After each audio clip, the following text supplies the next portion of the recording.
म्हणजे आतापर्यंत मी खूप नोटीस केलंय की कोणत्याही माऊलींचा फोटो जेव्हा तुम्ही काढता तेव्हा माऊली पदर डोक्यावर घेतात. मी एकदा विचारलं, आणि असंही नाही की फक्त 80-90 वाल्या माऊली घेतात, पण तरुण पिढीतल्या स्त्रिया पण डोक्यावर पदर घेतात. मी म्हटलं की तुम्ही पदर का घेताय डोक्यावर? तर त्यांचं म्हणणं असतं की डोक्यावर पदर घेणं हे आजकालच्या लोकांना छोटेपणाचं हे वाटतं. अच्छा. पण डोक्यावर पदर म्हणजे काय की माऊलींचा हात डोक्यावर आहे. हो बरं. आणि 80 जेव्हा मी त्या दुसऱ्या माऊलींचा फोटो काढला तेव्हा त्या माऊलींचं म्हणणं होतं की ती माझी शक्ती आहे. साडी पदर ही माझी शक्ती आहे. त्याने मी स्त्री आहे ह्याचा पुरावा आहे तो पदर घेणं. बापरे. म्हणजे आपण आत्ताच्या काळामध्ये फेमिनिझम म्हणतो, ते हेच फेमिनिझम आहे. जर का तुम्हाला ऑथेंटिक वारी अनुभवायची असेल ना, तर माझं असं म्हणणं आहे की तुम्ही तुमची एक बॅग घ्या, 4 कपडे घ्या, तुमचं भांडी कुंडी घ्या, एक ताटली, एक चमचा, एक कप, एवढंच घ्या, बाकी काही घेऊ नका. एक वळकटी घ्या हवी तर, आणि जी समोर दिंडी दिसेल त्या दिंडी प्रमुखाला जाऊन सांगा की मला वारी करायची, मी इकडनं आले, मला वारी. आणि ते कोणत्याही दिंडीचा जो प्रमुख असेल ते कोणीही नाही म्हणत नाही, सगळे वेलकम करतात. आणि तुम्ही त्या दिंडीसोबत फक्त तुम्हाला तो नंबर लक्षात ठेवायला लागेल की तुमची दिंडी पालखीच्या पुढे आहे, मागे आहे, कोणता क्रम आहे. सो या तुम्ही त्या अशा दिंडीसोबत तुम्ही, आता तुम्हाला जर का पूर्ण वारी करायची असेल तर तुम्ही त्या दिंडीसोबत पूर्ण वेळ करू शकता, किंवा मग तुम्ही टप्प्याटप्प्याने पण त्या दिंडीसोबत वारी. कधी वारीमध्ये आपण एक व्यक्ती म्हणून जातो, पण आपण खूप नवीन व्यक्ती म्हणून बाहेर येतो वारी संपल्यानंतर. कारण तुम्ही जी कटुता किंवा मनामध्ये तुम्ही जे काही क्लेश किंवा ज्या गोष्टी घेऊन जातात ते सगळं क्लिअर होऊन तुम्ही एक वेगळी व्यक्ती म्हणून बाहेर येता. आणि हे कॅप्चर करताना तिकडे म्हणजे कॅप्चर करण्यापेक्षा ना माणसांनी समोर बघितलेलं जास्त उत्तम. कारण कॅप्चर कितीही केलं तरी ते थर्ड मीडियम आलं. तुम्ही स्वतः अनुभव डोळ्यांनी पाहिल्या, स्वतः डोळ्यांनी पाहिल्याशिवाय. एक्झॅक्टली. तुम्ही जोपर्यंत डोळ्यांनी बघत नाही तिकडे, तोपर्यंत तिकडे जे काही चाललंय किंवा तुमच्या मनात ज्या काही गोष्टी आहेत त्या सगळ्या गोष्टी काय हे होत नाही, त्याचं बाहेर येत नाही. बरोबर. एक रिपोर्टर होता लास्ट इयर, ज्या रिपोर्टरनी विचारलं होतं का माऊलींना की स्त्रिया मागे चालतात. हाच फेमिनिझमचा विषय की तुम्हाला असं वाटतं का की स्त्री पुरुष समानता नाहीये, फेमिनिझम इकडे नाहीये कारण स्त्रिया मागे चालतात. तर त्या माऊलींचं उत्तर असं होतं की स्त्रिया का मागे चालतात, कारण स्त्रिया बॅकबोन आहेत म्हणून त्या मागे चालतात. जर का उत्तर दिलं, पुढे पण जेव्हा स्त्रिया चालतात तेव्हा त्या तुळशीचं हे घेऊन पुढे चालतात. सो त्या पुढे आणि मागे दोघांकडे चालतात. सो त्या लीडर म्हणून पुढे चालतात आणि बॅकबोन म्हणून मागे चालतात. क्या बात आहे. मला ते वाक्य खूप भावलं की स्त्रिया बॅकबोन म्हणून मागे.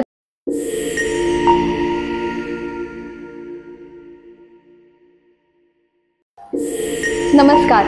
C you the storyteller या युट्यूब चॅनलवर तुमच्या सगळ्यांचं मी तुमची होस्ट प्रियांका स्वागत करते. पाऊले चालती पंढरीची वाट, जिथे श्रद्धा, भावना, प्रेम, आपुलकी या सगळ्या गोष्टी जेव्हा एकत्र येतात फक्त माऊलीच्या दर्शनासाठी, तेही पंढरपूर वारीच्या रस्त्यावरून. म्हणूनच आज आपल्या चॅनलवर एक खास गेस्ट आल्यात. मी त्यांचं स्वागत करते. त्या एक फोटोग्राफर आणि टूर मॅनेजर आहेत, प्रांजल गाडगीळ. नमस्कार. नमस्कार. ती एक फोटोग्राफर आहे आणि टूर मॅनेजर आहे, जी तिच्या कॅमेऱ्याच्या लेन्स मधून वारीचे भक्तिमय आणि रंगीबिरंगी क्षण टिपत आली आहे. कधी रस्त्यावरून चालणारे वारकरी, कधी एखाद्या थकलेल्या चेहऱ्यावरचं समाधान, अशा या गोष्टी ती टिपत आली आहे. तर म्हणूनच त्यामागचा अनुभव, त्यामागचे क्षण तिच्या कॅमेऱ्याच्या लेन्स मधून, तिच्या नजरेतून आपण आज जाणून घेणार आहोत. एपिसोडला सुरुवात करूया. तर प्रांजल, तुझी पंढरपूर वारीची ओळख कशी झाली आणि पहिल्यांदा तू वारीला कधी गेली होतीस? मी किती वर्ष वारी करते हे नाही सांगणार, कारण मी एकदा वारी करत असताना एका माऊलींना विचारलं की तुमची ही कितवी वारी आहे. तर त्या माऊलींचं म्हणणं होतं, जेव्हा आपण भक्ती करतो त्याचं मोजमाप कोण करत असतं. जेव्हा आपण मोजमाप करतो ती गोष्ट फ्लो मध्ये नाही जात, कुठेतरी त्याचा अडथळा निर्माण होतो. सो वारी करत असताना ती मोजायची नसते, ती नुसतीच करत राहायची असते. तो एक फ्लो असतो आपला. सो मी किती वर्ष वारी केली हे सांगणार नाही, पण माझी वारीची कशी ओळख झाली ह्याच्या मागे एक छोटासा किस्सा आहे. नक्कीच तो सांगते. मी अध्यात्माकडे वळणारी नव्हते, मी आध्यात्मिक नव्हतेच. हात जोडले बाबा, कधीतरी देवाला दर्शन दिलं, अशी होते. कोणीतरी म्हणतंय म्हणून करायचे, मनातनं कधीच येत नव्हतं. पण काही वर्षांपूर्वी माझी एक कोकण ट्रिप होती, बाईक ट्रिप होती. तर तिकडे एक माझा ऍक्सिडेंट झाला छोटासा. तर त्या ऍक्सिडेंट झाल्यानंतर मला परत बाईक चालवत मुंबईला येता आलं नाही. म्हणून मग मी तिकडनं चिपळूण पर्यंत बस घेतली, चिपळूणवरनं मुंबईला येणारी बस. सो त्या बसमध्ये जो गुहागर टू चिपळूणचा जो रस्ता होता, त्या रस्त्यामध्ये मी असताना एक स्त्री आल्या, एक बाई आल्या. त्या बाईनी मला, मी अगदी अपंगांच्या सीटवरही बसले नव्हते ना, मी स्त्रियांच्या सीटवर बसले होते. अगदी एक साधी व्यक्ती. तुझा तेव्हा ऍक्सिडेंट झाला होता, आदल्या दिवशी ऍक्सिडेंट झाला होता. पण तेव्हा मला कळलं की पायावर मी परत बाईक चालवत घरी नाही येऊ शकत. सो मी म्हटलं की बसनी परत मुंबईला यावं. कितपत ते सिरियस आहे हे नव्हतं माहिती तेव्हा. सो ती गुहागर टू चिपळूणची जी बस होती, त्या बसमध्ये एक स्त्री आली माझ्या बाजूला. तिचा नवरा आणि तिचे सासू सासरे मागे बसले. अख्खी बस रिकामी होती, पण ती स्त्री माझ्याच बाजूला येऊन बसली. आणि माझ्या लेफ्ट नीचं प्रॉब्लेम होता तेव्हा, लेफ्ट नीवर हे झालं होतं आणि पुढे ऑपरेशनही झालं होतं. सो तेव्हा त्या स्त्रीने फक्त माझ्या ढोपरावर हात ठेवला आणि सांगितलं, बाळ सगळं ठीक होईल, एकदा तरी वारी कर. माझ्या पायाकडे बघून किंवा माझ्याकडे बघून असं दिसतही नव्हतं की काहीतरी झालंय मला. पण तिने त्याच ठिकाणी हात लावला आणि सांगितलं की सगळं ठीक होईल, तू एकदा तरी वारी कर. हा प्रसंग झाला. पुढे ते विस्मरणात गेलो. परत काही वर्षांनंतर मी शिवाजी पार्कला, आपण जो आता शिवाजी महाराज पार्क म्हणतो, छत्रपती शिवाजी महाराज पार्क म्हणतो, त्याच्या इकडे मनीस कॅफे आहे. तिकडे माझ्या मित्रांचा आणि माझा असा अड्डा असतो. तर तिकडे चहा प्यायला म्हणून मी थांबले होते, मित्रांची वाट बघत होते. तर तिकडे एक गृहस्थ आले, 70 असतील ते कदाचित. धोतर नेसलं होतं, जब्बा होता आणि एक वळकटी होती त्यांच्या हातात. त्यांनी एवढ्या सगळ्या लोकांमधनं फक्त मलाच विचारलं की पोरी चहा देशील का. आता कोणी चहा विचारत असेल तर आपण त्याला नाही कसं बरोबर, म्हणून मी त्यांना चहा दिला. त्यांच्यासोबत चहा पित होते. काही संभाषण नाही झालं आमचं, फक्त एवढंच संभाषण झालं की ते कुठले होते. तर ते होते साताऱ्यातले. आणि ते जाता जाता इतकंच म्हणाले, या वर्षी तरी येणारेस ना पंढरपूरला. अच्छा. आणि मी हो म्हणते नाही म्हणते उत्तर द्यायच्या आधी त्यांनी कप मला हातात दिला रिकामा. मी तो डस्टबिन मध्ये टाकून परत त्यांना उत्तर देईपर्यंत ते तिकडनं निघाले होते. आणि मणीज जे शिवाजी पार्कच्या इकडचं जे मणीज आहे ना, तिकडनं फक्त एकच रस्ता जातो बालमोहन शाळेच्या इकडे, आणि तो मोठा रस्ता आहे जरा, आणि ह्या साईडला तर पार्क आहे. म्हणून मी बघत होते तर ते अगदी असेही तरुण आजोबा नाही आहेत की ते धावत कुठे जातात. त्यांची चाल अशी थोडीशी हळूहळू त्यांना बघितलं ते कुठेही दिसत नव्हते. त्या क्षणी माझं असं झालं की नाही, काहीतरी बोलवतोय, पण पांडुरंग बोलवतोय आपल्याला. आणि मग ते मला मागचा किस्सा आठवला. अरे असं असं झालं होतं, त्यांनी बोलवलं होतं पण मी गेले नाही. मग त्या वर्षी ठरवलं मी की वारी करायचीच, काहीही झालं तरी करायची. पण वारी अशी नाही करता येत माणसांना. तेव्हा परत वारी जून मध्ये होती. माझा मे एंडला ऍक्सिडेंट झाला परत. आणि स्प्रेन होतं, मेजर स्प्रेन होतं. डॉक्टरनी सांगितलं 4 आठवडे पाय तू खालती ठेवून चालू शकत नाहीस. बापरे. म्हणजे तुला जर का रिकव्हरी करायची असेल तुझी, कारण माझं फील्ड असं आहे की जिथे मला 24/7 उभं राहावं आणि उभंच राहावं लागतं. तर ह्याच्यामध्ये तुला रिकव्हरी फास्ट हवी असेल तर 4 आठवडे स्प्रेन आहे, मेजर स्प्रेन आहे. फ्रॅक्चर मध्ये कन्वर्ट होऊ शकतं ते. बेटर तू 4 आठवडे आराम कर. आणि नेमकी 2 आठवड्यांवर वारी होती. मी म्हटलं नाही, मला नाही करायचंय हे, मला जायचंय वारीला. डॉक्टरांचं म्हणणं होतं की जर का तुला फ्रॅक्चर हवं असेल तर तू वारी कर. मी गपचूप 2 आठवडे घरी बसले आणि थोडंसं हेल होऊ दिला माझा पाय.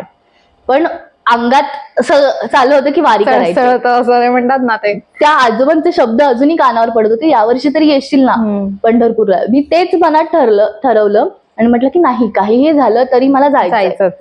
पण माझं पाय हील झाल्यामुळे न झाल्यामुळे मला प्रस्थान सोहळा किंवा रिंगण किंवा सासवड घाट हे काही करता आलं नाही. मी म्हटलं की ऍटलीस्ट शेवटचा टप्पा वाखरी ते पंढरपूरचं जे 5 किलोमीटरचं अंतर आहे ते तरी विठ्ठला मला चालू दे, तुझ्या दर्शनाला येऊ दे ते करून. आणि जसं मी म्हटलं की वारी अशीच नाही कोणाला करता येत. माझं जायचं बस तिकीट कन्फर्म नव्हतं. शेवटची बस होती, त्याच्यात 2च सीट होत्या आणि ती शेवटची सीट, एक सीट गेली आणि मी फोन करून बुक करेपर्यंत ती एकही सीट जात होती. मी खूप विनंती केली की प्लीज प्लीज मला जाऊ द्या, म्हणून ती शेवटची सीट मिळाली. आणि एवढं सगळं असताना राहायचं कुठे, खायचं कुठे, काही डोक्यात नाही, काहीच नाही. मी ट्रॅव्हलर असून मला पंढरपूरला कसं जायचं हेच माहिती नव्हतं. आश्चर्य. म्हणजे आयुष्यात मी 27-28 वर्षाच्या आयुष्यामध्ये मी एकदाही पंढरपूरला गेले. सो मला तिकडे राहायचं कुठे, खायचं कुठे किंवा जायचं कसं ह्याचं काहीच कल्पना नव्हती. पण मी सगळं पांडुरंगावर सोडलं. म्हटलं तू आहेस, मी येते, काळजी करशील, तू कर, तू माझ्या पाठीशी आहे, पाठीशी राहा फक्त. माझं तिकडे हॉटेल बुक पण नव्हतं झालं, पण विठ्ठलाच्या कृपेने तिथे हॉटेल बुक झालं माझं. मी तिकडे गेले, ज्या दिवशी गेले त्याच्या दुसऱ्या दिवशी आषाढी होती. सो तिकडे खूप हॉटेल्स तर पूर्णच भरलेली. बरोबर. तिकडे गेल्या पण मला एक रूम मिळाली तिकडे हॉटेलची. खायची राहायची सगळी सोय झाली. ते सगळं केल्यानंतर आणि अजून एक गंमत म्हणजे पंढरपुरात मी अशीच नाही पोहोचले. माझ्या मनात होतं की थोडी पायी वारी करायची मला. आणि नेमकी आमची बस वाखरीचं जे रिंगण होतं त्याच्यात थोडीशी पुढे थांबली बस, कारण तिकडनं पुढे पब्लिक ट्रान्सपोर्ट अलाउड नव्हतं जायचं. सो वाखरी ते पंढरपूर जो एक 4.5-5 किलोमीटरचा डिफरन्स आहे, तिकडे मी चालत गेले. सो तुझी ती पण इच्छा पूर्ण झाली. मग पायाला लागलं होतं खूप, म्हणजे दुःखत होतं ते, जाणवत होतं आतमधनं. पण ते जे एक असतं ना करायचं भक्ती किंवा तो एक निश्चय, काय म्हणतात, एक आतून ती विठ्ठलाला भेटायची ओढ असते, त्या विठ्ठलाच्या भेटीच्या ओढीने ते दुखणंही कमी झालं. आणि मी तो 5 किलोमीटरचं अंतर चालत पंढरपुरात गेले. आणि ते जे वातावरण होतं तिकडचं सगळं, ते वातावरण बघून ना मी भारल्यासारखे झाले. कारण आयुष्यात मी वारीबद्दल फक्त ऐकलं होतं, पेपरमध्ये वाचलं होतं, फोटोग्राफर्सचे फोटोज वगैरे बघितले होते, पण ही प्रत्यक्ष वारी अनुभवत होते मी. असं अजूनही सांगता अंगावर काढलं माझ्या की मी रडायला लागले तिकडे. जशी मी पंढरपूरच्या वेशीच्या इकडे पोहोचले ना, मी रडायला लागले की विठ्ठला तू बोलवलंस मला, मी आले. सो असा सगळा एक्सपिरियन्स होता माझा. तर वारी म्हणजे तुझ्यासाठी नेमकं काय? वारी आता प्रत्येक जणाचा ना थॉट वेगळा असतो वारीचा. काहींची फक्त भक्ती असते, काहींचं फक्त फोटोग्राफी दृष्टिकोन असतो, काहींना माणसं ओळखायची असतात म्हणून जातात वारीला. पण माझ्यासाठी मी भक्त नसताना मला कोणत्या तरी एका शक्तीने बोलवलं तिकडे, हे माझ्यासाठी वारी आहे. वारीमध्ये मला एवढी माणसं भेटली, एवढी वेगवेगळी नेचर कळले त्या माणसांचे, की हे मी माझ्या ट्रॅव्हलमध्येही कळलं नव्हतं मला, जितकं वारीमध्ये मला कळलं. असं बऱ्याच लोकांनी म्हटलं की एकतरी वारी अनुभवावी, तर त्याचा प्रत्यय मला त्या वारीमध्ये आला. आणि एवढ्या वर्ष वारी करत असताना मला त्याचा प्रत्यय पदोपदी येतो की एकतरी वारी का अनुभवावी, याचा प्रत्यय खूप वेळा येतो. म्हणजे एकदा असं झालं होतं, जेजुरीमध्ये असताना खूप ऊन होतं आणि त्या खूप उन्हामध्ये असताना चक्करल्यासारखं झालं, पाणीही संपलं होतं. आणि गडावर वर गेले होते तर परत खालती यायला एवढी गर्दी होती की फ्लोच्या विरुद्ध चालायला थोडासा प्रॉब्लेम येत होता. म्हणून मी एका पॉइंटला बसले तिकडे. एक माऊली आल्या, त्याने माझी ती अवस्था बघितली की खूप चक्करल्यासारखं होतं. त्याने फक्त गुळाचा खडा दिला आणि तो गुळाचा खडा विरघळतोय पाणी दिलं आणि एवढंच सांगितलं, दमखापुरी. म्हणजे कोणत्या रूपात विठ्ठल येईल सांगता नाही येत. म्हणजे आत्ताच्या जगामध्ये असं आहे की कोण कोणाचं नातं लागत नाही, कोण कुठे काय असतंय, आपण लोकांच्या आयुष्यात ढवळाढवळ करत नाही. पण तिथे असं आहे ना की जर का तुम्ही प्रॉब्लेम मध्ये असाल तर तुम्हाला लगेच तसं सोल्युशन मिळतं त्याचं. प्रत्येक वेळेला असा अनुभव येतो की काही ना काहीतरी होतंय आणि कोणीतरी मदतीला येतं, किंवा ऍटलिस्ट कोणी मदतीला आलं नाही तरी सोल्युशन्स मिळतात त्या गोष्टींचे किंवा त्या प्रॉब्लेम्सचे. असं खूप वेळा होतं. सो माझ्यासाठी वारी म्हणजे एक वेगळा अनुभव, म्हणजे मी तो व्यक्त नाही करू शकणार असं शब्दांमध्ये. पण वारी म्हटल्यानंतर मला असं होतं, हा वारी क्लोज टू हार्ट असं होतं. म्हणजे जसं वर्ष सुरू होतं आपलं जानेवारी चैत्र, आपण गुढीपाडव्याला पहिलं वर्ष असतं, पहिला दिवस म्हणणार. सो जसं वर्ष सुरू होतं तसं मला वारीचे वेध लागले का की वारी येते, आता वारी यावर्षी जायचं. दरवर्षी तू म्हणजे दरवर्षी ठरवते. कामात ना कधी कधी वेळ मिळत नाही, पण ना एक गोष्ट प्रकर्षाने मला दिसली की काम आली पण ती त्या डेट्सला मेजर कामं येत नाही. सो ती वारी ते अगदी पायी वारी पूर्णच नाही झाली तरी काही टप्पे वारीनी पायी वारी होते माझी. सो आताच्या काळामध्ये असंही आहे ना की प्रत्येक जण कामामध्ये बिझी आहे, आपलं प्रत्येकाला 9 to 5 जॉब आहे किंवा काही काम आहेत. सो सगळेच लोक येऊन एवढे दिवस नाही, 18-21 दिवस वारी नाही करू शकत. पण माझ्यासोबत असं झालंय की कामं आली आहेत मला आधी, बाबा या तारखेला काम आहे, त्या तारखेला मी ठरवलं होतं की मी अख्खी पायी वारी करेन. ओके. पण असं होतं की ती कामं पुढे ढकलल्या जातात किंवा प्रीपोन होतात कामं ती, आणि मला तो टाइम पिरियड विठ्ठलासाठी मिळतो. असं झालंय आतापर्यंत.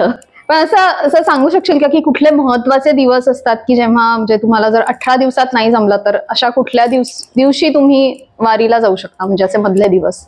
तुम्हाला जर का वारी अनुभवायची असेल तर अगदी कामाच्या निमित्ताने आपल्याला होऊ शकत नाही गोष्टी, तर मग पहिले प्रस्थान सोहळा जे असतात, आळंदी आणि देहू मधला प्रस्थान सोहळा तो करायचा. एक सासवड घाटाचा जो पूर्ण घाट असतो तो करायचा. तुम्हाला जमलं तर तुम्ही जेजुरीलाही जाऊ शकता, पण प्रत्येक वेळेला जेजुरीला जाऊच शकतो असंही नाही. तर तुम्ही हे 2 टप्पे केले, त्याच्यानंतर जे पुढचे रिंगणं असतात ती जर का तुम्हाला करता आली तर उत्तमच आहे. पण ती जर का नाही रिंगणं करता आली तर आषाढी एकादशीच्या आदल्या 2 दिवसामध्ये वाखरीला एक रिंगण असतं, शेवटचं रिंगण.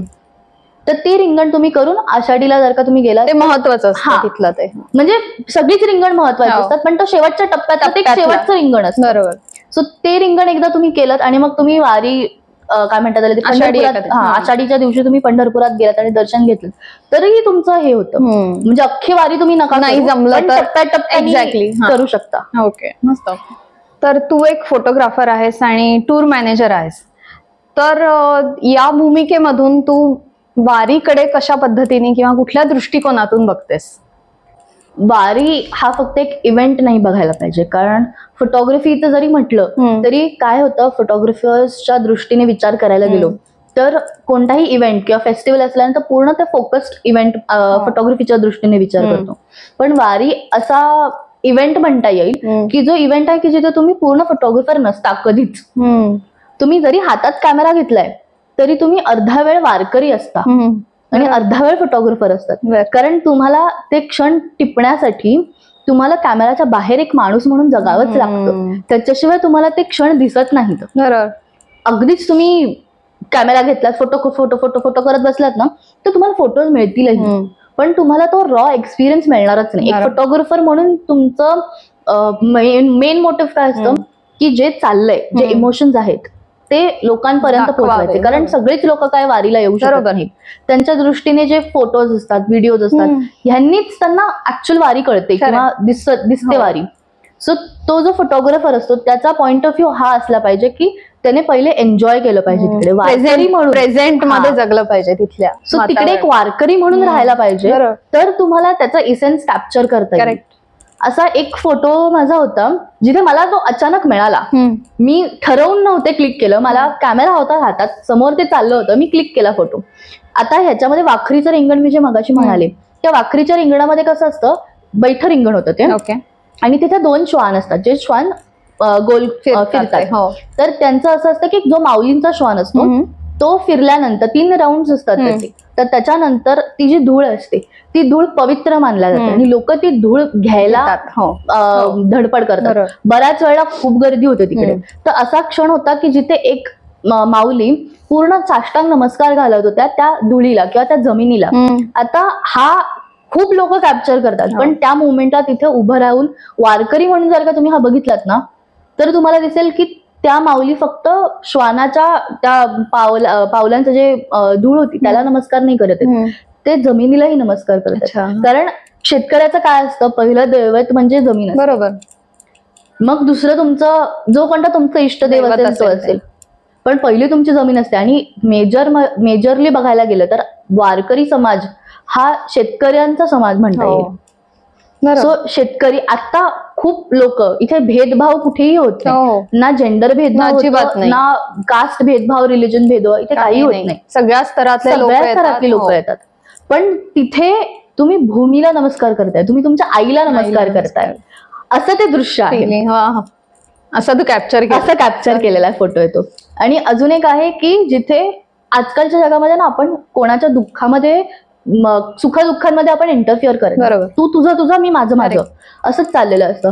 पण वारकरी जो समाज आहे त्याच्यामध्ये तुझा आनंद माझा आनंद, तुझं दुःख माझं दुःख असं असतं. सो तिकडे एक फोटो कॅप्चर केला होता की जिथे समोर एक काहीतरी खेळ चालला होता 2 माऊलींचा आणि तिकडे बाजूला उभी राहिलेल्या माऊली चिअर करत होते. अच्छा. सो तिकडे त्यांच्या आनंदात स्वतःचा आनंद शोधणं. कधी आपण हे डेली लाईफ मध्ये नाही करत की तू काहीतरी हॅपी होतोस आणि मी तुझ्यासाठी हॅपी झाले. खूप रेअर असं बघायला मिळतं. असतात अशी माणसं, नो डाऊट, पण ह्या जगामध्ये ती पर्सेंटेज खूप कमी झालेलं आहे. खरं.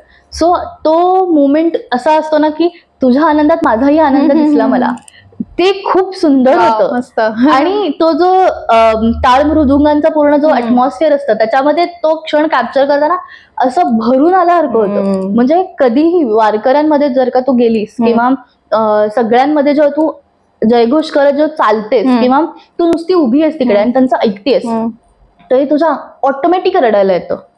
कारण सगळं कधी कधी काय होतं सांगू, आपल्या मनात खूप गोष्टी साचून राहिलेल्या असतात, तर त्या साचून राहिलेल्या गोष्टी सप्रेस करतो आपण. पण हे जेव्हा व्हायब्रेशन्स येतात ना तेव्हा ते सगळं क्लिअर होतं आपल्या मनातलं, जे काही काय कटुता किंवा इमोशन्स असतात तर ते सगळे सप्रेस झालेले इमोशन्स या ज्ञानोबा माऊली, तुकाराम किंवा माऊली ह्या सगळ्या व्हायब्रेशन्सनी ते सगळं बाहेर पडतं. आणि कधी कधी वारीमध्ये आपण एक व्यक्ती म्हणून जातो पण आपण खूप नवीन व्यक्ती म्हणून बाहेर येतो वारी संपल्यानंतर. कारण तुम्ही जी कटुता किंवा मनामध्ये तुम्ही जे काही क्लेश किंवा ज्या गोष्टी घेऊन जातात ते सगळं क्लिअर होऊन तुम्ही एक वेगळी व्यक्ती म्हणून बाहेर येता.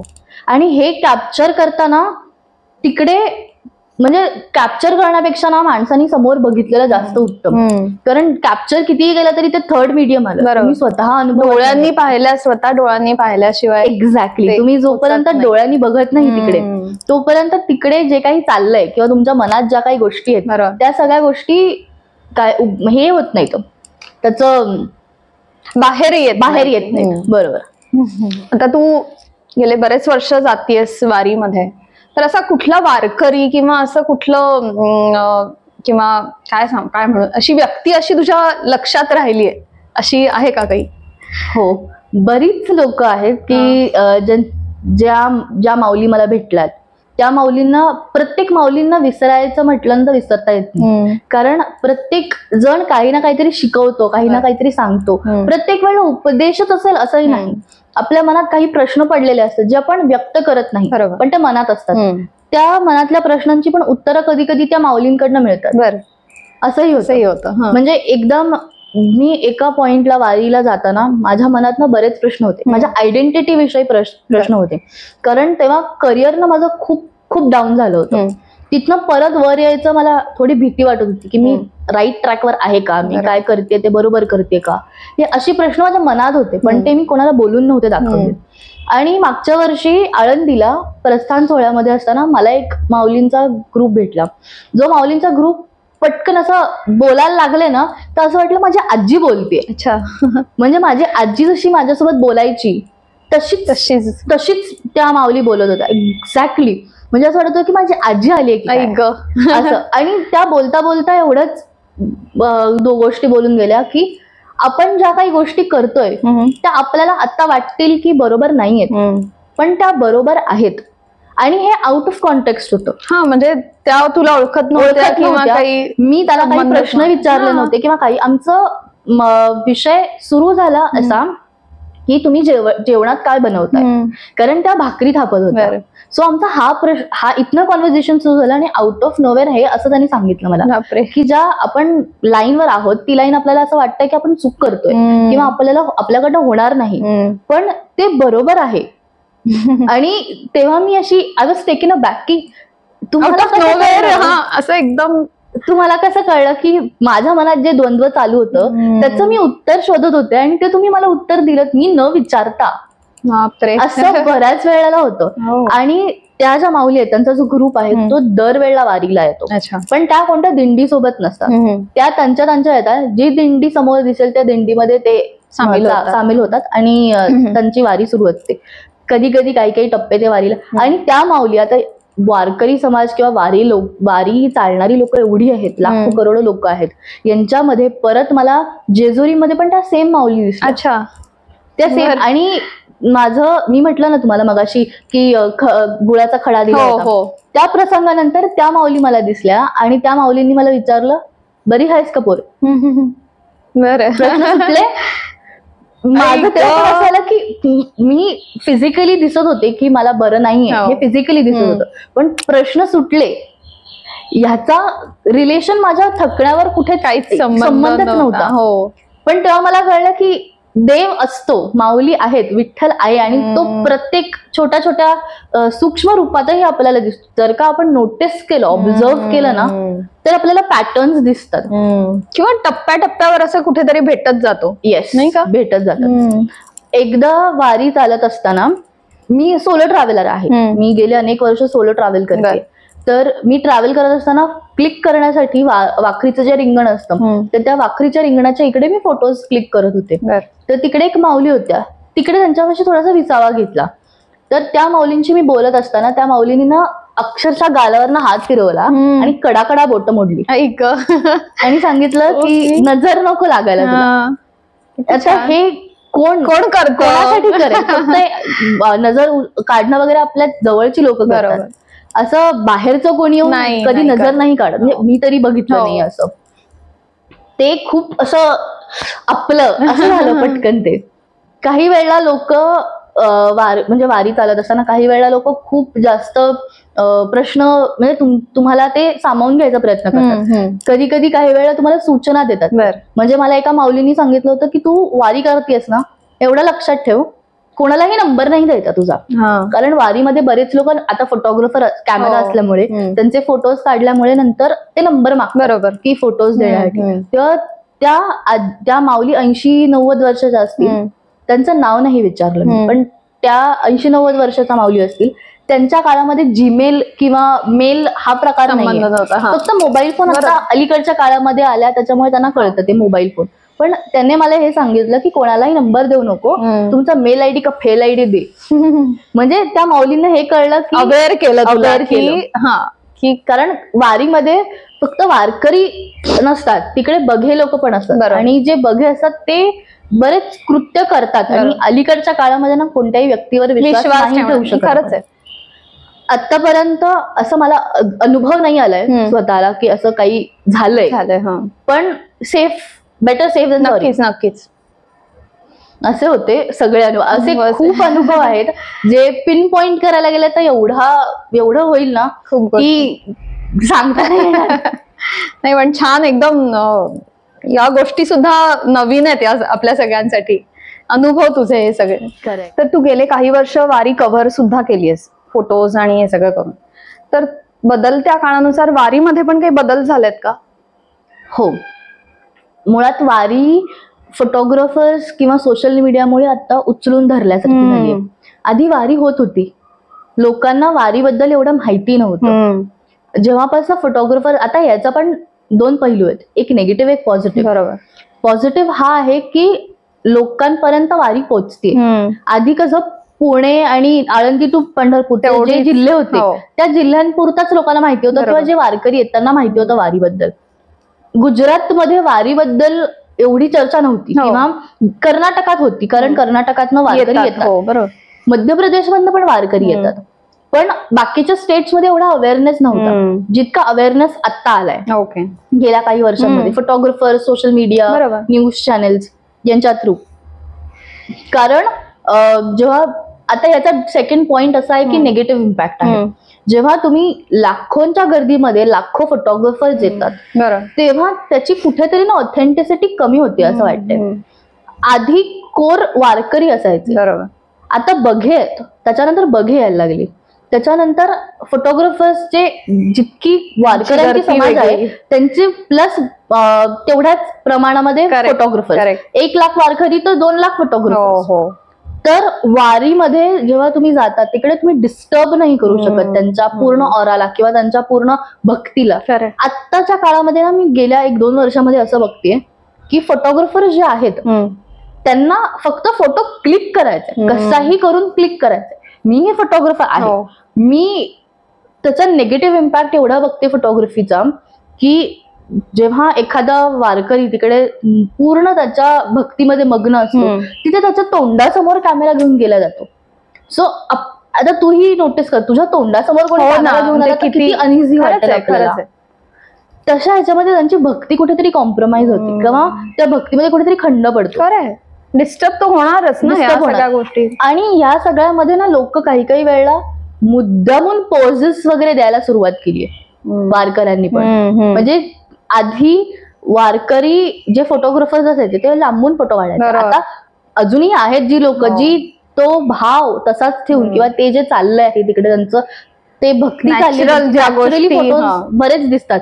पण त्याच्यामध्ये पण काही जे फोटोग्राफर्स आहेत ते अगदी म्हणजे तोंडासमोर जाऊन कॅमेरा काढणं किंवा मुद्दामून त्यांना काही गोष्टी करायला लावणं पैसे देऊन, हे मला खूप 50-100 रुपये देतो तुम्ही हे काहीतरी करा, हे करणं ना मला असं वाटतं की खूप वेगळ्या टोनकडे किंवा वेगळ्या दिशेने वारीचं पूर्ण हे चाललंय. एवढं कमर्शियलायझेशन झालंय ना आता ह्याच्यामध्ये युथ वारीला येते. आधीपर्यंत असं होतं की म्हातारी कोतारी लोक किंवा अशी ज्यांच्याकडे वारीचा काय म्हणतात बॅकिंग अप आहे किंवा त्यांच्या फॅमिलीमध्ये वारकरी जातात अशी लोक होती. पण आजकाल वारकऱ्यांमध्ये पण तरुण पिढी दिसायला मिळते. कारण त्यांना पण हे कळलंय की भक्ती ह्याच्याशिवाय जीवन तुमचं नाहीये. पण ह्याच्यामध्ये पण जितकं तरुण पिढी येते तितकी तरुण पिढी फोटोग्राफर्सची पण येते. बरोबर. त्यांच्या थ्रू बाकीच्या जगामध्ये फोटो पोहोचतात. पण ह्याचा जो डाऊनफॉल होतो आहे ते जी नवीन वारकऱ्यांची पिढी आहे ती काय म्हणणार आता की हा मी वारी करणार आहे कारण फोटोसाठी. आता एवढे फोटोग्राफर्स असतात प्रत्येकाचा एक जरी फोटो काढला वारकऱ्यांचा कुठे ना कुठे फेसबुकवर सोशल मीडियावर कुठे ना कुठेतरी. आणि आजकाल ना सोशल मीडियावर दिसण्यासाठी लोक एक काय म्हणतात एक छाप म्हणतात की मी जाऊन आलोय तिथे, एक चेकलिस्ट असते की हा मी वारीला जाऊन आलो, एक फोटो काढला झाला सोशल मीडियावर टाकला की हे माझं काम झालं. पण ते खरंच ते मनाने तिथे पोहोचलेले असतात का ते माहिती नाही. बऱ्याच वेळेला आपण हा परत वादाचा असू शकतो की तुम्ही खरंच मनाने तिथे पोहोचला आहात का. पण काही फोटोग्राफर्स असेही बघितलेत मी की जे त्या मोमेंट पुरता फक्त फोटो काढतात, बाकीच्या वेळेला ते पूर्ण त्या ऍटमॉस्फिअर मध्ये असतात. पण असेही फोटोग्राफर्स आहेत की ते फक्त फोटोज काढण्यासाठी येतात. कारण सोशल मीडियावर आता फोमो व्हायला लागलाय लोकांना. माझा वारीचा फोटो नाही गेला तर मला सोसायटी एक्सेप्ट करेल का असंही झालं. माझे फॉलोअर्स काय म्हणतील. आजकाल ते खूप फॉलोअर्स ओरिएंटेड झालंय सिरियसली. सो असं सगळा असा तो सोशल मीडिया आणि याचा इम्पॅक्ट असा पॉझिटिव्ह निगेटिव्ह दोन्ही गोष्टी आहेत. जितका पॉझिटिव्ह आहे तितकाच निगेटिव्ह दिसून येतो. त्याच्यामुळे इथे पॉझिटिव्ह जास्त आहे निगेटिव्ह जास्त आहे असं नाही म्हणता येणार. जर कोणाला वारीला पहिल्यांदा जायचं असेल तर तो वारकऱ्यांचा फ्लो डिस्टर्ब न करता सेल्फ डिसिप्लिन कसं पहिल्यांदा जर सुरुवात करायची असेल वारीला जायची तर ती कशी करावी. बरेच संस्था आहेत ज्या संस्था दरवर्षी वारकऱ्यांना जे वारकऱ्यांचा जो पिढ्यानपिढ्या चालत आलेला हे आहे त्याच्या व्यतिरिक्त आता तुम्ही बघाल की IT वारी होते किंवा अजून एन्व्हायरमेंटल अवेअरनेस साठी वारी होते. सो अशा संस्था आहेत मुंबई, पुणे, नाशिक, नागपूर या सगळ्या मेजर सिटीज ज्या आहेत महाराष्ट्रातल्या त्यांच्याकडे तुम्ही नोंदणी करू शकता. ऑनलाईन तुम्ही जर का सर्च केलं तुमच्या सिटीमध्ये किंवा तुम्ही जिथे राहताय तिकडनं तुम्ही सर्च केलं की तुमच्या इकडनं वारी कुठे म्हणजे कोण कोण जाते किंवा म्हणजे टाइम टेबल आणि सगळ्या गोष्टी तिथे आहेत. सो तिकडे तुम्ही नोंदणी करू शकता. एक काही रुपये तुम्हाला द्यायला लागतात तिकडे. तुमचं जे काही कॉन्ट्रीब्युशन असतं ते अगदी जोरातही नसतं, क्षुल्लक अमाऊंट 1-2-3 हजार पर्यंत असेल ते तुम्हाला द्यायला लागतं. तुमचं सगळं खाण्यापिण्याची सोयीपासून सगळं राहण्यापिण्यापर्यंत सगळं ते तुमचं करतात. सो तुम्हाला तिकडे कुठे गैरसोय नाही होत. सो तुम्ही आणि असंही असतं बऱ्याच वेळेला काही संस्था तिकडनं आता फॉर एक्झाम्पल मुंबईमधनं असेल तर मुंबईवरनं ते लोक सगळे येतात देहू किंवा आळंदीला, मग तिकडनं पंढरपूरची वारी चालू करतात. किंवा तुम्ही जर का त्या स्टेट किंवा त्या सिटीमध्ये असेल तर तिकडनं तुम्ही तिकडनं तशी वारी करू शकता. सो असे काही संस्था आहेत अवेलेबल ऑनलाईन की ज्या संस्थेकडनं तुम्ही एक XYZ अमाऊंट दिली की तुम्ही त्या ग्रुप सोबत तुमचं सगळं जे काय असेल ते सगळं तुमचं त्यांच्या सगळं आणि त्याच्या थ्रू तुम्ही वारी करू शकता. आता जर का तुम्हाला अख्खा तुमचा हे कसं झालं ग्रुप टूर सारखं झालं की आपण कुठेतरी जातोय कोणाकडनं तरी ग्रुप अरेंज केला. पण जर का तुम्हाला ऑथेंटिक वारी अनुभवायची असेल ना तर माझं असं म्हणणं आहे की तुम्ही तुमची एक बॅग घ्या, 4 कपडे घ्या, तुमचं भांडी-कुंडी घ्या, एक ताटली, एक चमचा, एक कप एवढंच घ्या, बाकी काही घेऊ नका. एक वळकटी घ्या हवी तर, आणि जी समोर दिंडी दिसेल त्या दिंडी प्रमुखाला जाऊन सांगा की मला वारी करायची, मी इकडनं आले मला वारी. आणि ते कोणत्याही दिंडीचा जो प्रमुख असेल ते कोणीही नाही म्हणत नाही, सगळे वेलकम करतात. आणि तुम्ही त्या दिंडी सोबत फक्त तुम्हाला तो नंबर नंबर लक्षात ठेवायला लागेल की तुमची दिंडी पालखीच्या पुढे आहे, मागे आहे, कोणता क्रम आहे. सो या तुम्ही त्या अशा दिंडीसोबत तुम्ही, आता तुम्हाला जर का पूर्ण वारी करायची असेल तर तुम्ही त्या दिंडीसोबत पूर्ण वेळ करू शकता, किंवा मग तुम्ही टप्प्याटप्प्याने पण त्या दिंडीसोबत वारी करू शकता, जसं तू मगाशी आधी सांगितलं. आता जर का तुम्हाला हे त्याच दिंडीसोबत नसेल करायचं तर तुम्ही ती दिंडी सोडून, आता फॉर एक्झाम्पल तुम्ही आळंदी ते पुणे एका दिंडीसोबत, तुम्हाला पुणे ते जेजुरी दुसऱ्या दिंडीसोबत करायचंय, तर तुम्ही फक्त त्या पुढच्या दिंडी किंवा तुम्हाला ज्या दिंडीसोबत जायचंय त्या दिंडीसोबत तुम्ही तिकडे जाऊन सांगायचं की मी असं असं या दिंडीतनं आलेले आहे, मला तुम्ही तुमच्यात सामील करून घेऊ शकता का, आणि तिकडे तुम्हाला पैसेही द्यायला लागत. अच्छा. तुमचं सगळं ते वारकऱ्यांचं हे करतात. फक्त तुम्हाला एवढंच आहे की शहरी जीवन नाही जगताय तिकडे. आपल्याला असं कधी कधी होतं एसी नाहीये, झोप कशी येणार, बेड नाहीये, झोप कसा येणार, तर ते एक वळकटी असते. आता पाऊस पडला तर पावसाचा चिखल होतो, त्या चिखलाच्या वर पण ते वळकटी टाकून झोपतात. अच्छा. तिकडे असं नाहीये की चिखल झालाय दुसरीकडे तंबू ठोकूया, तळ ठोकूया, नाही. तिथे जो तळ आहे त्या तळाच्या तिकडे पाऊस पडू दे, काहीही होऊ दे, तिथेच तुम्हाला राहावं लागतं. सो तुमचं एकच तो हे आहे की तुम्हाला तुमचं कम्फर्ट सोडावं लागतं. एक्झॅक्टली. तुमचं जर का तुम्ही कम्फर्ट सोडलात तर त्याच्याशिवाय तुम्ही जर का त्यांच्यासोबत जाऊन जगलात त्याच्यासारखं सुख नाहीये. ते एक वेगळं, कारण आपल्याला एवढी कम्फर्टची सवय झाली आहे ना, एसी फॅन, एसी नाही म्हटलं तरी फॅन पाहिजे किंवा बेड पाहिजे, उशीच पाहिजे. बरोबर. तर ते सगळं सोडून तुम्ही जर का तुम्हाला एक वेगळं जीवन जगायला मिळेल असं वाटेल. एक रॉनेस, अगदी रॉ, जो अगदी तो अनुभवला. आणि तुम्हाला अगदी जर का त्या तुमच्या ऑफिसेसच्या वेळे, कॉलेज जे काय असेल त्याच्याबद्दल तुम्हाला नसेल वारी करता येत, तुम्ही परतीची वारीही करू शकता. सो तुम्ही परतीची वारी कधी करतात, पंढरपूरवरनं परतीची वारी कधी सुरू होते, आषाढी नंतर 5-6 दिवसानंतर गुरुपौर्णिमा असते. गुरुपौर्णिमेच्या दिवशी काला करतात तिकडे, आणि काला खाऊन असं म्हणतात की तुमची ती वारी संपन्न झाली आहे. अच्छा. सो तिकडनं तुम्ही परतीची वारी सुरू होते. पण इकडनं तुम्ही देहू आळंदीवरनं पंढरपूरला एक 18-20 दिवस लागतात तुम्हाला जायला. पण परतीची वारी करत असताना 7 ते 8 दिवसात तुम्ही, 7 ते 10 दिवस अगदीच, ज्या टप्प्यामध्ये तुम्ही 20-20 किलोमीटर जर का चालत असाल तर तुम्हाला येताना 40-40 किलोमीटर चालायला लागतं. सो तुम्ही ती पण वारी अनुभवू शकता. तर बरीच लोक काय करतात, जातानाची वारी करतात आणि ते पंढरपुरात दर्शन वगैरे घेतात, चंद्रभागेचं दर्शन, विठ्ठलाचं दर्शन, आणि परत येतात बस वगैरे करून. पण काही लोक अशी आहेत की जे फक्त पंढरपूरला जातात आणि पंढरपूरवरनं उलटी म्हणजे परतीची वारी असते ती वारी करतात. कारण त्या वारीमध्ये पण खूप वेगळं बघायला मिळतं. आता जाताना आपण म्हणतो उत्साह असतो, पण येताना पण तेवढाच उत्साह असतो. आपण म्हणतो की आपण कधी ट्रिपला वगैरे गेलो तर आपण जाताना खूप उत्साही असतो, येताना सगळे झोपाळलेले असतो. तसंच परतीच्या वारीमध्ये नसतं. परतीच्या वारी एवढाच उत्साह असतो जितका उत्साह जाताना असतो. अरे वा. पण तिकडे रिंगण किंवा असा हे नसतं. तिकडनं तुम्ही डायरेक्ट 40 किंवा 50 जे काही तुमचे दिंडी ठरवते तो तुम्ही किलोमीटर चालायचं. पण तिकडे तुमचं जास्त कौशल्य कामी येतं. तिकडे तुमचा पेशन्स लागतो, तुम्हाला स्टॅमिना लागतो, सेल्फ कंट्रोल लागतो. कारण ज्या डे मध्ये तुम्ही 20 किलोमीटर 30 किलोमीटर चालत होतात तिथेच तुम्हाला डबल किलोमीटर चालावं लागतं. सो तिकडची जी खडतर वारी म्हणतात. तर वारी कव्हर करताना तुला अशा काही असे काही फोटोज तू क्लिक केलेस का की जे शब्दामध्ये तुला सांगता नाही आले पण ते चित्रातून किंवा तुझ्या फोटोज मधून ते व्यक्त झालेत?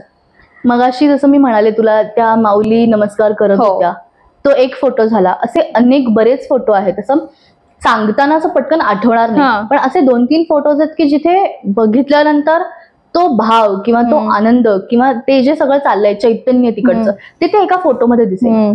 एक काय म्हणतात त्याला, ते आळंदीचाच फोटो आहे तो. आळंदीच्या काठावर एक दिंडी मधल्या बायका म्हणजे माऊली फुगडी खेळत होत्या.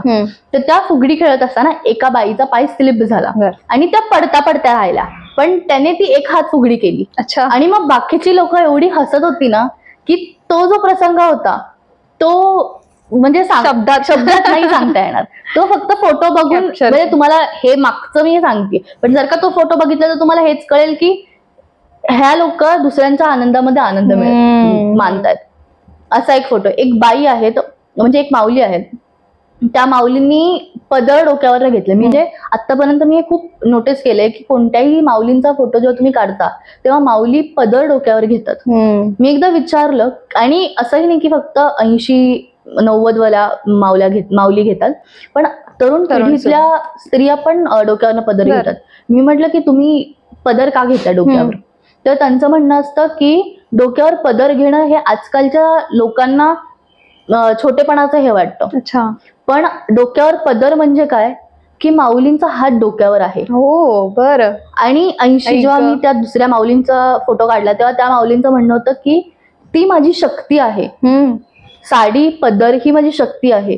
त्याने मी स्त्री आहे ह्याचा पुरावा आहे तो पदर घेणं. बापरे. म्हणजे आपण आत्ताच्या काळामध्ये फेमिनिझम म्हणतो ते हेच फेमिनिझम आहे की स्त्री पुरुष तुम्ही आता ऑब्व्हियसली तिकडे डिफरन्स असणार आहे. तुम्ही एका स्त्रीला 60 किलोचं वजन उचलायला सांगा किंवा एका पुरुषाला, तिथे फिजिकली डिफरन्सेस असतात. खरंच आहे. पण जे बाकीचे डिफरन्सेस असतात ते हे असे की फेमिनिझम आता आपण हे खूप फेमिनिझमचं करायला लागलोय, पण त्या काळापासून ते होतं की स्त्री आणि पुरुष समानता होती. आणि वारी असं मला वाटतं की वारी हा खूप पुढारलेला हे आहे.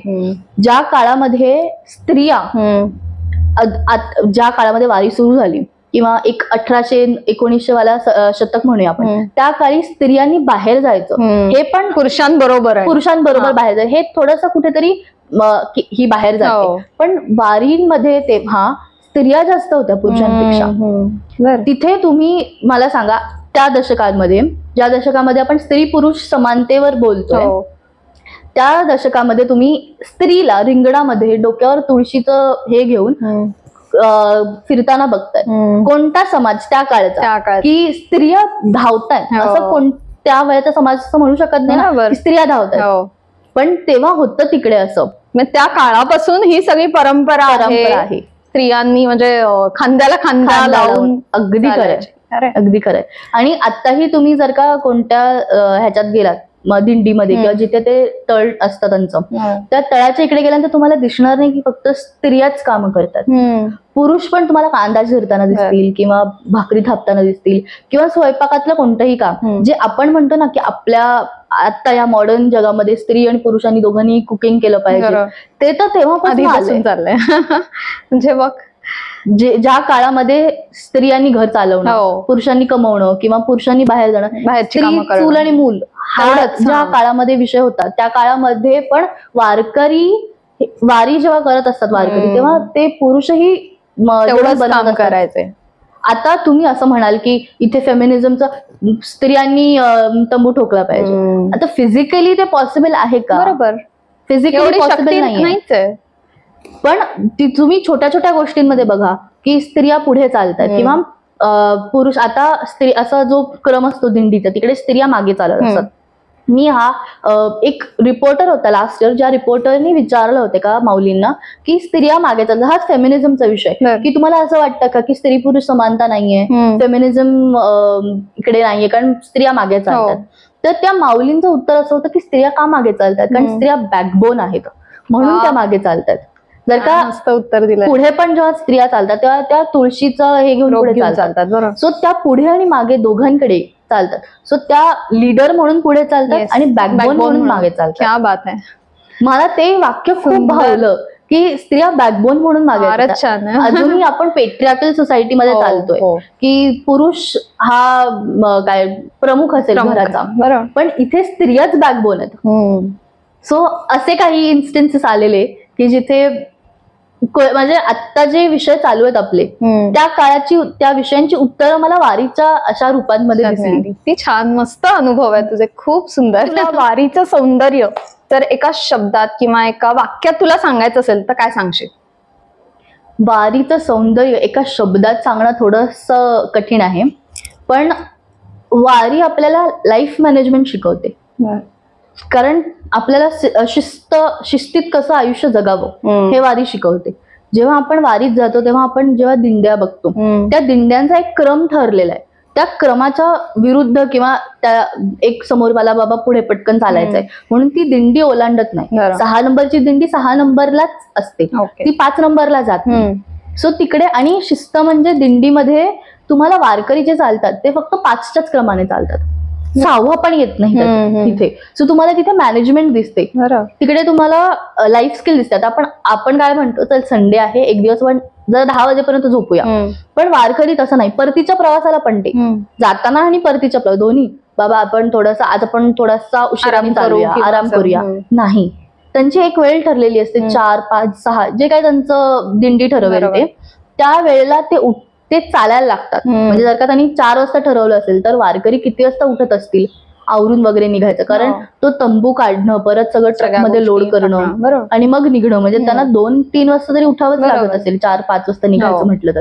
तिकडे कुठेतरी शिस्त आपल्याला दिसून येते की तुम्ही एखादी गोष्ट ठरवलीये तर ती अंमलात आणली पाहिजे. आपण प्रोक्रॅस्टिनेशन करत बसतो की चल आपण 600 किलोमीटर आज चाललोय, आज आपण म्हणजे आतापर्यंत 600 किलोमीटर झालंय, आपण थोडंसं आता आलाच आहे, पंढरपूर आलाच आहे, आपण जर एक 10 वाजेपर्यंत निघू किंवा 11 वाजता निघू, नाही.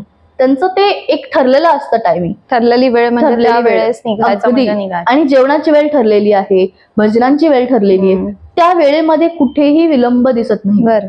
12 वाजता जेवायचं तर 12चे अगदी 12:15 होतील, पण 12चे 1 नाही वाजणार, कारण तिकडे तुम्ही एवढी शिस्त असते ना तिकडे की 12चे तुम्ही, जर का 1 वाजलं तर पुढे सगळंच तुमचा क्रम बिघडतो. बरोबर आहे.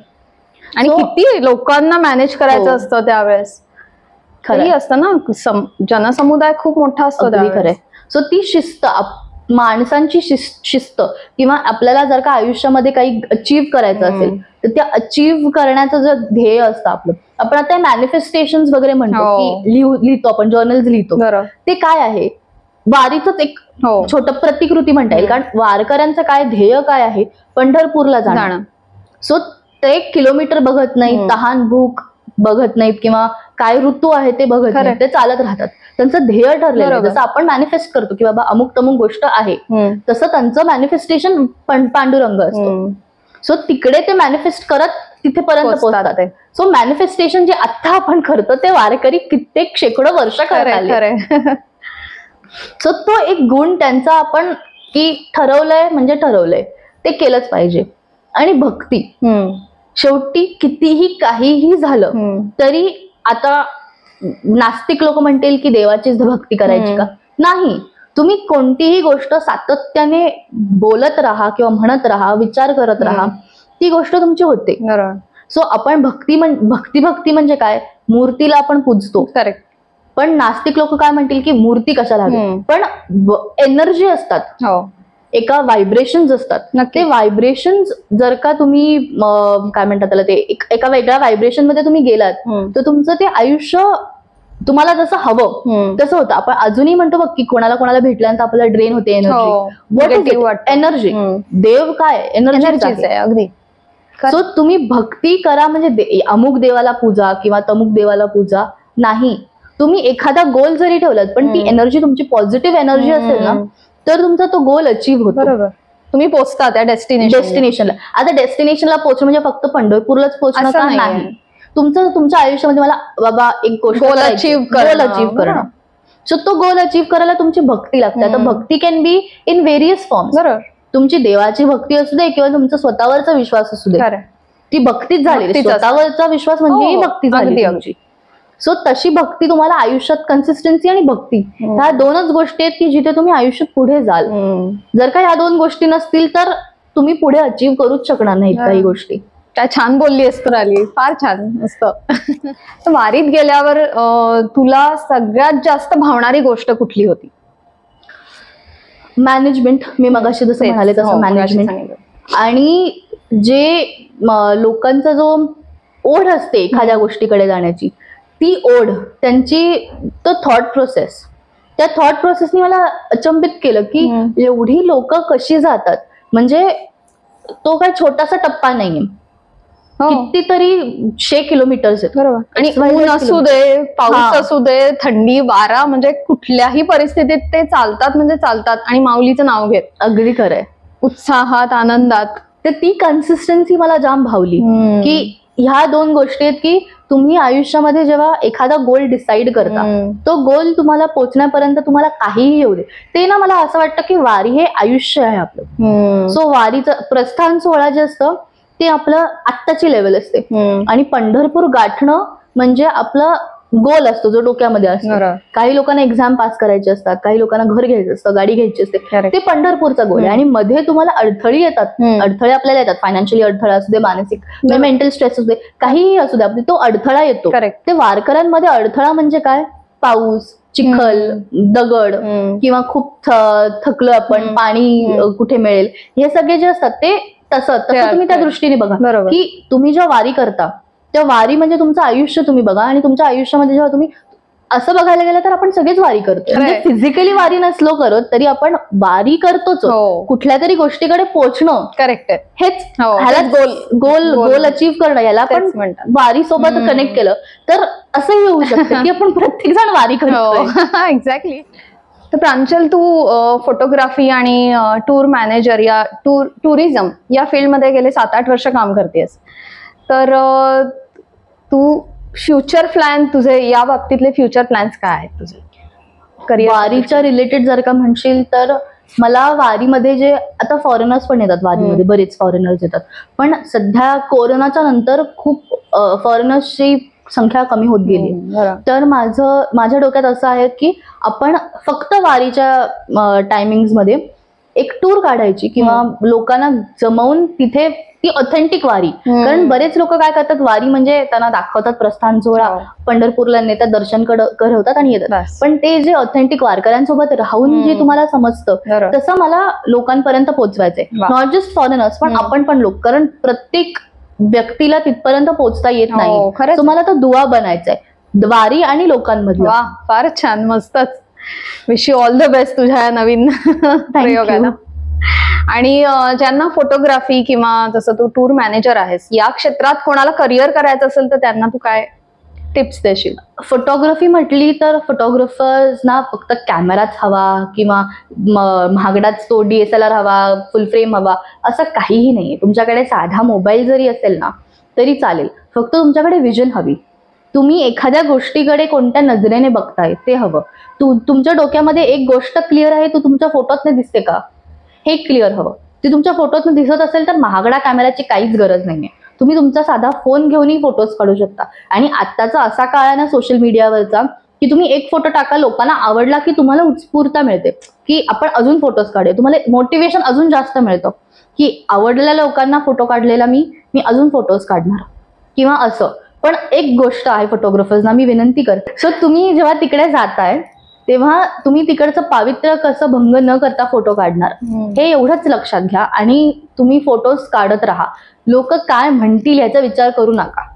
लोक म्हणायचे म्हणतात, चांगलं म्हणतात, वाईट म्हणतात, लोक म्हणणारच आहेत, पण तुम्ही फोटोज काढत राहिला तुम्हाला ते तुमची ग्रोथ दिसेल की मी एक 3 दिवसाआधी हा फोटो काढला, 3 दिवसानंतर हा फोटो काढला. त्या छोट्या छोट्या गोष्टी असतात ना त्यानेच तुम्हाला इन्स्पिरेशन मिळत राहील. एक्सटर्नल व्हॅलिडेशन मिळणारच आहे, पण इंटरनल व्हॅलिडेशन हे खूप महत्वाचं असतं.